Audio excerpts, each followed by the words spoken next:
नमस्कार विद्यार्थी मित्रांनो, आजच्या व्हिडिओमध्ये इयत्ता 8वीसाठी रामानुजन गणित प्रज्ञा परीक्षा 1 मार्च 2026 रोजी घेतली गेली. गणित प्रावीण्य परीक्षेनंतरची ही 2 नंबरची परीक्षा थोडीशी काठिण्यपातीची असते. भविष्यामध्ये ज्या स्पर्धा परीक्षा होणार आहेत त्यासाठी यातील प्रश्न अत्यंत महत्त्वाचे ठरणार आहेत. त्या दृष्टिकोनातून या प्रश्नपत्रिकेकडे पाहिलं जावं. या ठिकाणी 8 प्रश्न आपण सोडवलेले आहेत. 9वा आणि 10वा प्रश्न आपण सोडवणार आहोत. या ठिकाणी प्रश्न 9 आहे, सोपे रूप द्या. सिम्प्लिफाय 17/16 वजा 11/12. छेद सारखा नाही, तिरकस गुणाकार करायचा. 17 गुणिले 12 वजा 11 गुणिले 16 भागिले 16 गुणिले 12. 12 साती 84ला 4 8, 12 1 12 8 20, 204 वजा 11 सक्क 66, 11 1 11 17 भागिले 16 आणि 12चा गुणाकार 16 जुने 32 लावून हातच्याले 3, 16 1 16 आणि 3 19, 192 छेद आहे. 14मधून 4 म्हणून 6 जात नाही, 14मधून 6 गेले उरले 8. हातच्या दिला 7 आणि 1 8 वजा करायचे, 10 म्हणून 8 गेले उरले 2 आणि हातच्या दिला 1 आणि 1 2 2 गेले 0, 28 छेद 192. या ठिकाणी 4 भाग जातोय, 4 7 28 आणि 4 छेदस्थानी 4 चौक 16 उरले 3, 4 8 32, 7 छेद 48. हा 2 गुणांचा प्रश्न झाला. त्यानंतर 4 गुणांचा आहे. ज्या चौरसाच्या कर्णाची लांबी 5.5 सेमी आहे असा चौरस ABCD काढा व बाजू ABची लांबी मोजून लिहा. चौरसाचे कर्ण एकरूप असतात म्हणून एक कर्ण या ठिकाणी 5.5 सेंटीमीटर लांबीचा काढायचा आणि त्याचा लंबदुभाजक काढायचा.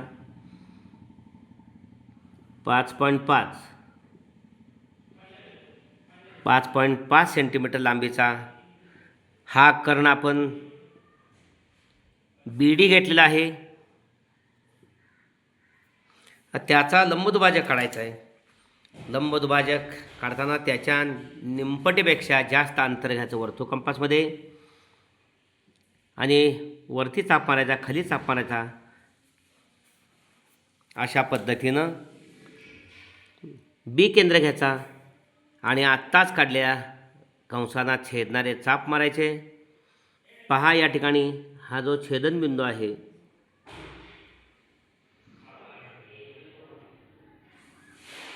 हा छेदनबिंदू वरचा छेदनबिंदू जोडायचा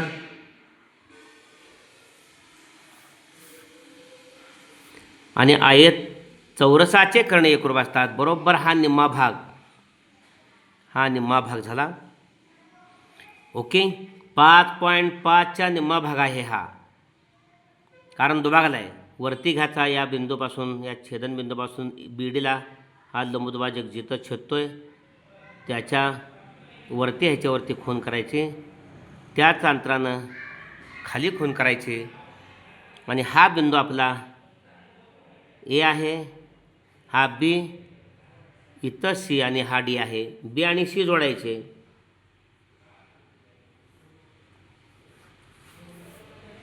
A आणि B जोडायचे.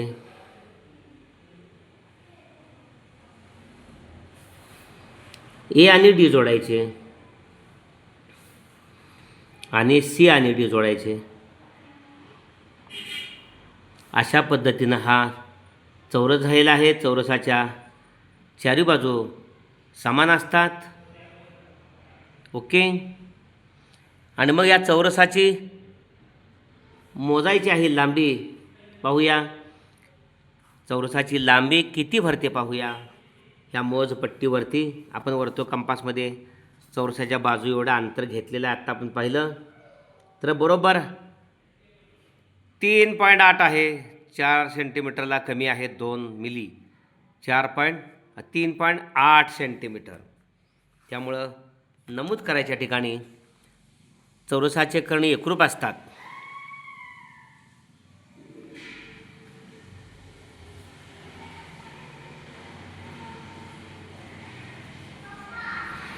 चौरसाचे कर्ण एकरूप असतात आणि लंबदुभाजक असतात.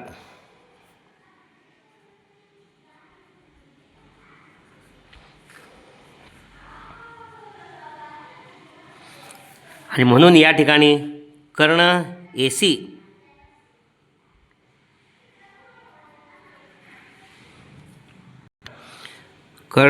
हा कर्ण बीडीचा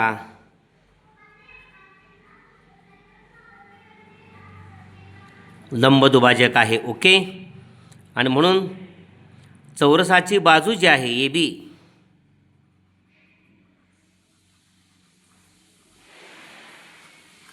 चौरसाची बाजू AB आत्ता आपण बघितलं 3.8 सेमी. ओके. अशा पद्धतीनं पुढचा प्रश्न आहे, एका वर्तुळाचा व्यास 20 सेमी आहे, केंद्रापासून जिवेचे अंतर 6 सेमी आहे, तर जिवेची लांबी किती? वर्तुळ केंद्रातून जिवे टाकलेला लंब जिवे दुभागतो या गुणधर्माचा वापर करायचा. The diameter of a circle is 20 centimetre. The distance of a chord from the centre is 6 centimetre. Find the length of the chord. या ठिकाणी ही वर्तुळाची जिवा आहे. AB ही वर्तुळाची जिवा आहे. वर्तुळ केंद्र O आहे. वर्तुळ केंद्रातून हा जिवेवर टाकलेला लंब हा OC आहे. आणि या ठिकाणी वर्तुळाची त्रिज्या OA व्यास 20 सेंटीमीटर आहे. त्रिज्या साहजिकच त्याच्या निम्मी 10 सेंटीमीटर. वर्तुळ केंद्रापासून जिवेचे अंतर म्हणजे जिवा ABचे अंतर वर्तुळ केंद्रापासून 6 सेंटीमीटर अंतरावर आहे. ओके. आपल्याला AC काढायचे आहे. तोंडीत आहे. पायथागोरसचं या ठिकाणी प्रमेय वापरायचं. AC काढता येते 10चा वर्गातून. कर्ण आहे 10, 10च्या वर्गातून 6चा वर्ग वजा करायचा. 10चा वर्ग 100, 6चा वर्ग 36, 100 म्हणून 36 गेले 64 उरले. 64चा वर्ग म्हणून 8. AC 8 आहे आणि AC 8 आणि CB पण 8 आहे आणि म्हणून ABची लांबी 8 आणि 8 16 सेंटीमीटर. ओके. अशा पद्धतीनं आपण सविस्तर सोडवायचं.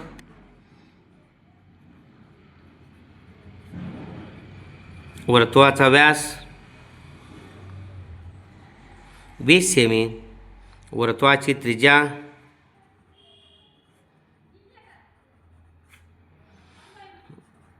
20/2 बरोबर 10 सेमी. O वर्तुळ केंद्र आहे. AB ही जिवा आहे. O वर्तुळ केंद्र. रेख AB जिवा आहे. आकृतीमधलं वर्णन आहे. O केंद्र आहे. रेख AB जिवा आहे. रेख AM वर्तुळ केंद्रातून हा जिवेवर टाकलेला लंब असतो. रेख OC आहे. OC लंब जिवा AB. ओके. OA 10 सेंटीमीटर आहे.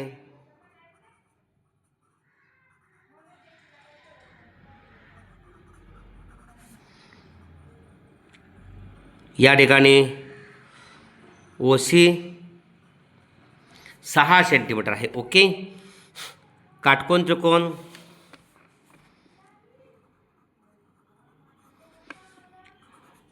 OCA या काटकोन त्रिकोणात पायथागोरसच्या प्रमेयानुसार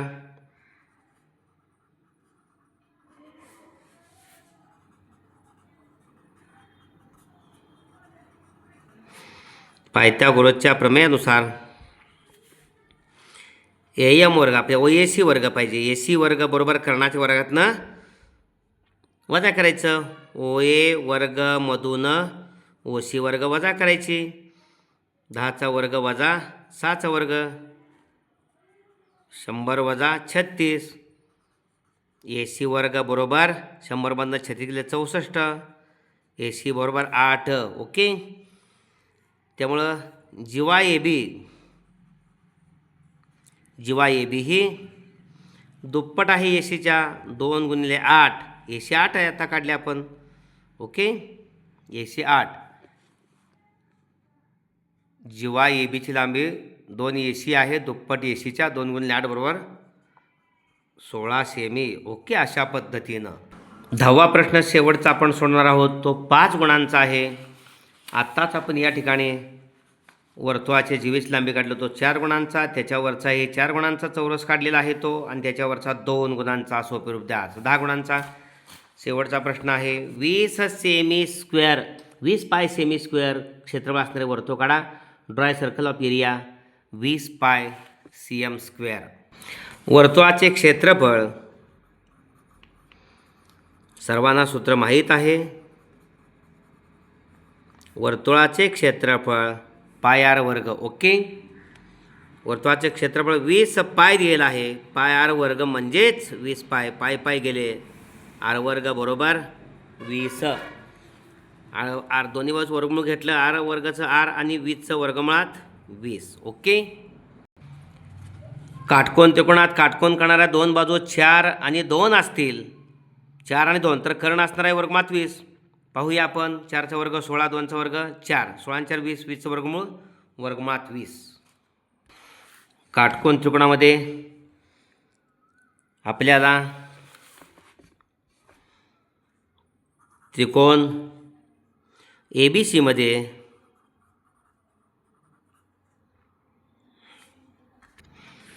BC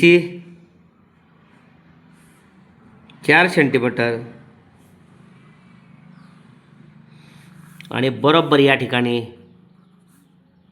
बी या ठिकाणी काटकोन करायचा आणि बरोबर 2 सेंटीमीटर आणि मग AB 2 सेंटीमीटर AC जोडायची. आपण हे 4 सेंटीमीटर घेतलेले आहे पहा, आणि ही 2 सेंटीमीटर AB घेतलेले आहे पहा, 2 सेंटीमीटर आहे. ओके, ह्या त्रिकोण ABC मध्ये हा काटकोन आहे तर AC वर्ग बरोबर या ठिकाणी 2चा वर्ग अधिक 4 काटकोन करणाऱ्या बाजूंच्या वर्गांची बेरीज 2चा वर्ग 4, 4चा वर्ग 16, 16 आणि 4 20. AC वर्गाची किंमत AC आणि 20ची वर्गमुळात 20. ओके, अशा पद्धतीनं मग या ठिकाणी AC वर्गमुळात 20 आहे.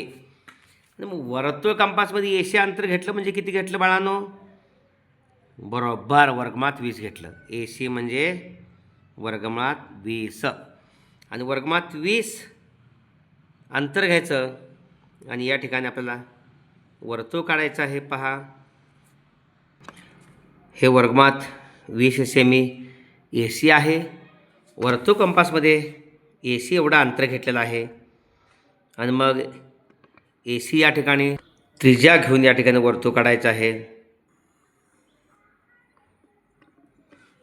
अशा पद्धतीनं हे वर्गमुळात 20 सेंटीमीटर त्रिज्या घेऊन वर्तुळ काढलेलं आहे, पूर्ण केलेलं आहे. ओके, आणि मग या ठिकाणी हा त्रिकोणी इथं बसवायचा. हाही त्रिकोण असा बसवलेला आहे. इथं A बिंदू आहे, इथं B आहे, इथं C आहे.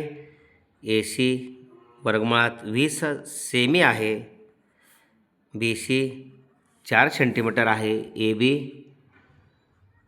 2 सेंटीमीटर आहे. ओके, अशा पद्धतीनं. त्यानंतर शेवटचा प्रश्न आहे, तांब्याच्या भरीव वृत्तचित्तीच्या तळाची त्रिज्या 4.2 सेमी असून तिची उंची 16 सेमी आहे. ती वितळून 1.4 सेमी व्यास व 0.2 सेमी जाडे असलेल्या किती चकत्या तयार करता येतील? Radius of solid copper cylinder is 4.2 centimetre and its height is 16 centimetre. How many discs of diameter 1.4 centimetre and thickness 0.2 centimetre can be made from the cylinder melting it. वृत्तचित्तीच्या तळाची त्रिज्या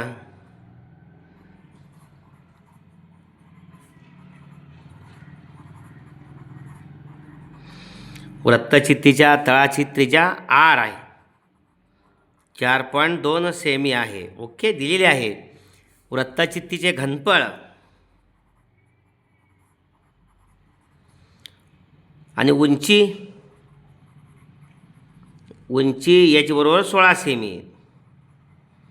वृत्तचित्तीचे घनफळ बरोबर पाय R वर्ग H. पायची किंमत पाय गुणिले 4.2 गुणिले 4.2, 2 वेळा आर वर्ग आहे आणि गुणिले 16. ओके, अशा पद्धतीनं पायची पाय तसा ठेवला आहे 4.2 गुणिले 4.2, कारण भागाकार करताना हा पाय जाणार आहे. ज्या चकत्या आपल्याला तयार करायच्यात त्या चकत्यामध्ये पण गोल चकत्या असल्यामुळं पायची किंमत न घालता भागाकार करून चकत्यांची संख्या काढताना पाय जाणार आहे, म्हणून पाय तसा ठेवला आहे. आर वर्ग 4.2 गुणिले 4.2, त्रिज्या आहे तळाची त्रिज्या आणि उंची 16 आहे. ओके, त्यानंतर चकतीच्या तळाची त्रिज्या, चकतीच्या तळाची त्रिज्या या ठिकाणी 1.4 सेमी व्यास आहे चकतीचा, त्रिज्या त्याला भागिले 2, 0.7. Okay, 0.7 semi. चकतीची जाडी,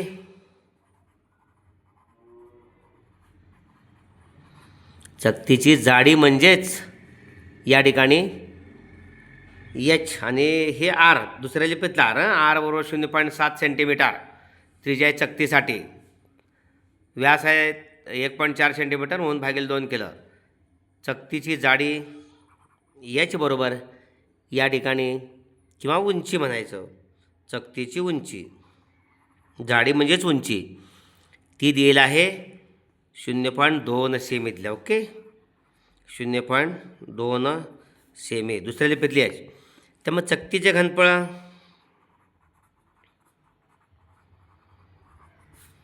वृत्तचित्तीचं घनफळ तेच चकतीचं, चकती वृत्तचित्ती आकाराचीच आहे. पाय आर वर्ग एच, या ठिकाणी पाय आर वर्ग एच, पाय तसाच आर वर्ग 0.7 गुणिले 0.7 गुणिले एच 0.2. ओके, अशा पद्धतीनं. आणि मग या ठिकाणी चकत्यांची संख्या काढायची आहे.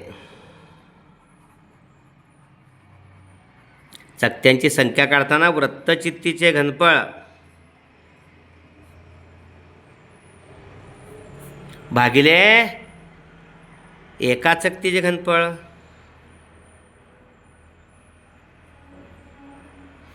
एका चकतीचे घनफळ, वृत्तचित्तीचे घनफळ पाय आर वर्ग एच, पाय गुणिले 4.2 गुणिले 4.2 गुणिले 16 हे, आणि चकतीचं घनफळ पाय गुणिले 0.7 गुणिले 0.7 गुणिले 0.2. पायला पाय गेले, दशांश चिन्ह 4.2 0.7 गेलं, दशांश चिन्ह 42 भागिले 7, 4.2 0.7 42 भागिले 7 गुणिले इथं 160 करतोय आणि 0.2चं दशांश चिन्ह जातं आहे.